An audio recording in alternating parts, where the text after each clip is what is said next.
अस्सलाम वालेकुम, मैं हूं अदील अहमद। और मैं हूं आमिर रज़ा खान। तालिबान आपस में लड़ पड़े, खाना जंगी अरूज पर पहुंच गई, 17 तालिबान मज़ीद मारे गए। ये वाक़या कैसे हुआ, कहाँ हुआ, ये खाना जंगी क्यों शुरू हुई और आगे क्या होगा? आमिर रज़ा मेरे साथ मौजूद है, उनसे बात करते हैं। आमिर भाई, आपने और मैंने एक वीलॉग किया था जिसमें आपने बड़ी तफसील के साथ ये बताया था कि मुस्तकबिल में अफ़गान तालिबान आपस में लड़ पड़ेंगे। तो ये खाना जंगी तो शुरू होगी, 17 मज़ीद मारे गए, ये क्या वाक़या हुआ, क्यों हुआ, आगे क्या होगा? अच्छा, इस वक्त बैक वक्त जो है कहा जाए कि अफ़गानिस्तान के अंदर बहुत सारी क़ुव्वतें काम कर रही हैं। एक तो वो सेक्ट्स हैं जिनको काबल और कंधारी सेक्ट्स कहा जाता है, यानी अख़वंदज़ादा जो हैं वो कंधारी हैं और काबल के जो हैं जो हक्कानी ग्रुप है वो है। ये तो आपस में लड़ रहे हैं, लेकिन इनके एक तीसरा दुश्मन बिल्कुल काबल के किनारे पे बैठा है और काबल के इर्द-गिर्द इस वक्त उसकी हुकूमत है, यानी नेशनल रेजिस्टेंस फ्रंट वाले जो हैं ये मौजूद हैं। ये आपने 17 की खबर दी, अगर मैं आपसे कहूँ कि 459 मारे गए फिर ये तो बड़ी उससे भी खबर बड़ी है। खबर है। देखिए, बड़ी खबर इसलिए है कि ये सिर्फ एक वाक़या है जिसमें 17 की हलाकत की आपने तस्दीक की, और ये पानशेर वादी जो कि बिल्कुल काबल के साथ का इलाका है, बड़ा खुशहाल इलाका है, यहाँ पर एमरल्ड के बहुत ज़्यादा ज़ाहिर हैं। और आमिर भाई, एमराल्ड की बात आपने की, दुनिया में सबसे ज़्यादा जो पसंद किया जाता है एमराल्ड, वो पंजशेर का किया है। पानशेर का किया जाता है। तो ये एक ऐसी जगह है जिस पर तालिबान का कंट्रोल नहीं है। यहाँ पर रशिया भी कंट्रोल हासिल नहीं कर सका था, और उसकी बुनियादी वजह यह है कि अगर आप इसकी डेमोग्राफी या इसका जोग्राफिया देखें तो इस पूरी वादी को जाने के लिए एक बहुत ही तंग दर्रा है जिससे गुजर कर आप जा सकते हैं। और आपको पता है कि तालिबान जो हैं यहाँ से इसलिए नहीं गुजर पाते हैं कि वहाँ पर नेशनल रेजिस्टेंस फ्रंट की हज़ारों की तादाद में रज़ाकार और फौजी जो हैं वो मौजूद हैं, और ये बाकायदा जो हैं तालिबान को हलाक करते रहे थे। जब भी तालिबान मई में भी गए थे, 13 के करीब इन्होंने हमला किया था, 13 जो थे इनके लोग मारे गए थे, और अब भी ये 17 लोग जो हैं इसी दर्रे को क्रॉस करना चाहते थे। ये दर्रा रशिया के लिए भी बड़ा अहम रहा है, और अगर आपने अमेरिकन स्टिंगर्स का सुना हो तो ये वो वादी है जिसने सबसे पहले स्टिंगर्स का इस्तेमाल किया था और रशिया के हेलीकॉप्टर्स गिराए थे और टैंक्स तबाह किए थे। तो उसके बाद से जो है पानशेर पर पहले अहमद शाह मसूद थे, उनकी जो उनको उनके मुताबिक शहीद हुए।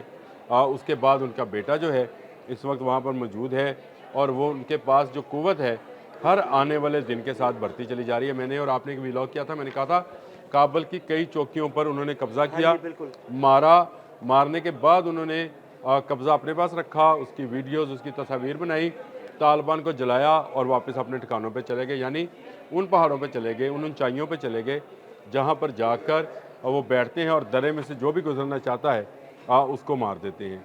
तो यहाँ पर रशिया अगर कब्ज़ा नहीं कर सका है तो तालिबान की इस खेत की मूली है कि यहाँ पर कब्ज़ा करें, लेकिन तालिबान मुसलसल एक जद्दोजहद में है कि किसी तरह से वादी पंजशेर के एमरल्ड्स उनके हाथ में लग जाएं, और उसकी बुनियादी वजह यह है कि तालिबान इस वक्त दुनिया भर से जो है सख्त इक़दामात के बायस कमज़ोर होते चले जा रहे हैं। और ये मैं ये समझता हूँ कि पाकिस्तान के साथ बगार के बाद तो अब उनकी हालत मज़ीद पतली हो गई है, और इसी कोशिश में थे कि शायद वो नेशनल रेजिस्टेंस फ्रंट को जो है हरा पाएंगे। लेकिन मैंने आपसे कहा कि ये अगर मैं आपसे कहूँ 459 हैं, तो ये 459 ही तालिबान हैं, और 565 के करीब जो तालिबान हैं वो शदीद ज़ख्मी हैं। ये मैं नहीं कह रहा हूँ, ये वेबसाइट्स हैं, मैं आपको अफ़गान वेबसाइट्स देता हूँ, गो कि उनकी ज़ुबान में है, लेकिन आप उनके लिंक्स साथ ज़रूर लगाइएगा। फिर आपको मैं बताता हूँ साउथ एशिया जी इंटेलिजेंस रिव्यू, इसके मुताबिक जो है 651 तालिबान हलाक हो चुके हैं ये मुख्तलिफ वाक़यात। मुख्तलिफ वाक़यात में, और ये ज़्यादातर वाक़यात जो थे काबल के इर्द गिर्द थे, यानी ये वो वाक़यात हैं जिसमें नेशनल रेजिस्टेंस फ्रंट के लोग जो हैं हमला हावर हुए। गो कि वो 23 सूबों में भी जो सूबे हैं इनके 23 सूबों में जो है अपनी कार्रवाइयों के बारे में बताते हैं, जो खुद उनकी अपनी वेबसाइट बताती है। लेकिन ये तो एक आप समझिए जैसे NGO है या एक ऐसा अदारा है जो अपनी रिपोर्ट जारी करता है, और उस रिपोर्ट के अंदर ये चीज़ें शामिल हैं। इसके बाद institute of common conflict management, इसके मुताबिक 444 तालिबान जो है हलाक हुए हैं। यानी आप फिगर्स देखें, अब कहाँ 651, 444, और जो मैंने आपको बताया जो फिगर ये NRF ने जारी किया था 459 का, जिसको बहुत सारी वेबसाइट्स ने और बहुत सारे इदारों ने कोड भी किया है कि ये उनका दावा है। ये उनका दावा नहीं है, ये हकीकत है कि तालिबान को पंजशेर की वादी के अंदर से बहुत ज़्यादा रेजिस्टेंस जो है इस वक्त मिल रही है। ना सिर्फ मिल रही है बल्कि उनको वहाँ जाने भी नहीं दिया जा रहा। और आहिस्ता आहिस्ता काबुल में, क्योंकि काबुल में इस वक्त हैबतुल्लाह हवनज़ादा की हुकूमत है और उसका हक्कानी नेटवर्क के साथ, जो हक्कानी ग्रुप के साथ जो है बन नहीं रही है बात, तो इसलिए वहाँ पर भी एक अंदरूनी खाना जंगी इसको बोल रहे हैं वो मौजूद है। जबकि बैरूनी तौर पर नेशनल रेजिस्टेंस फ्रंट, जिसमें बहुत सारे दूसरे ग्रुप भी अब शामिल होते चले जा रहे हैं, एक बड़ी फोर्स का जो है वो बन चुकी है। और ये बड़ी फोर्स जो है ये तालिबान से काबुल लेना चाहती है। देखिए अहमद शाह मसूद जो इस वक्त सरबराह हैं, इसके बेटे का नाम भी वही है, तो उन्होंने ये बयान दिया है कि हमें कोई गर्ज़ नहीं है कि काबुल के अंदर हम अपनी हुकूमत बनाएं। हम ये चाहते हैं कि काबुल के अंदर अवाम की उमंगों के मुताबिक हुकूमत बने। यानी वो बात जो मैं अरसद रात से मैं भी करता रहा हूँ कि अबूरी सेटअप है और अबूरी सेटअप के अंदर जो है अवाम की उमंगों पर नहीं, तालिबान की ख्वाहिशात पर मामलात को चलाया जा रहा है। और तालिबान अपनी ख्वाहिश के अंदर आकर ख़ुद से अपनी हलाकत का सामान कर रहे हैं।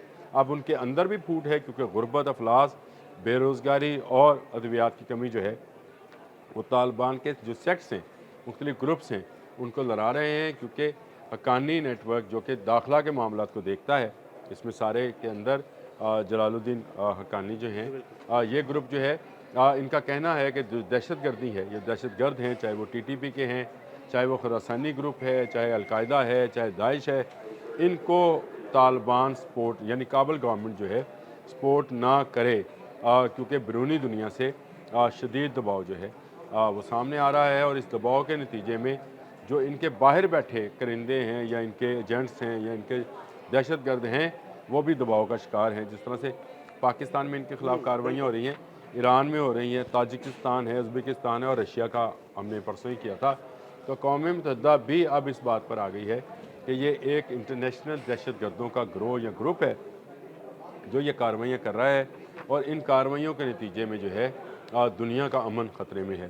तो मैं ये समझता हूँ कि तालिबान के ख़िलाफ़ NRF जो है आहिस्ता आहिस्ता एक बड़ी मूवमेंट बनती चली जा रही है। और ये बड़ी मूवमेंट जो है सैकड़ों तालिबान को हलाक कर चुकी है इन चंद माह में, जिनका मैंने जिक्र किया आपसे।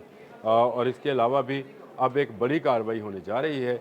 और ये कार्रवाई जो बहुत जल्द आप सुनेंगे कि काबुल पर हमला जो है उसकी तैयारी, ये मेरी नहीं, ये इंटेलिजेंस रिपोर्ट्स हैं कि काबुल पर एक बड़े हमले की तैयारी की जा रही है।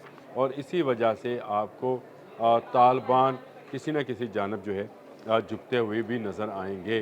गो उन्होंने भारत से हाथ मिलाया था, लेकिन मेरा ख्याल है भारत उस तरह से उनकी मदद नहीं कर पाएगा, क्योंकि ये पंजशेर का जो इलाका है ये एक ऐसी वादी है कि जिसमें से गुरीला वार लड़नी बड़ी आसान है कि आप निकलें, हमला करें, वापस अपनी ठिकाने पे चले जाएं। तो दरे से गुजरना जो है बड़ी कुव्वतों का हमेशा से मुश्किल होता है, क्योंकि आप वहाँ से ना टैंक्स, ना जहाज़ या इस तरह की चीज़ें जो हैं गुजार नहीं सकते हैं। जहाज़ तो खैर गुजर सकते हैं, वो तो ऊपर आते हैं, लेकिन तालिबान के पास ऐसी कोई टेक्नोलॉजी, ऐसी एयरफोर्स नहीं है कि जो जहाज़ लेके जाए। अगर हेलीकॉप्टर जाएंगे तो वो मिसाइल्स उनके पास मौजूद हैं जो हेलीकॉप्टर और ड्रोन्स को, एंटी हेलीकॉप्टर और ड्रोन्स जो हैं उनको वो गिरा लेते हैं। तो ये दिल भाई सूरत हाल है जिस खाना जंगी का आप जिक्र कर रहे थे कि हम अक्सर जिक्र करते रहते हैं, वो उसका आगाज़ हो गया। बहुत शुक्रिया आमिर भाई जी। बिल्कुल, आमिर रज़ा ने अफ़गानिस्तान में जारी इस खाना जंगी के बारे में तफसील के साथ आपको बताया और ये भी बताया कि अब तक कितने तालिबान हलाक हो चुके हैं। अदील अहमद और आमिर रज़ा को इजाज़त दीजिएगा। अल्लाह हाफ़िज़।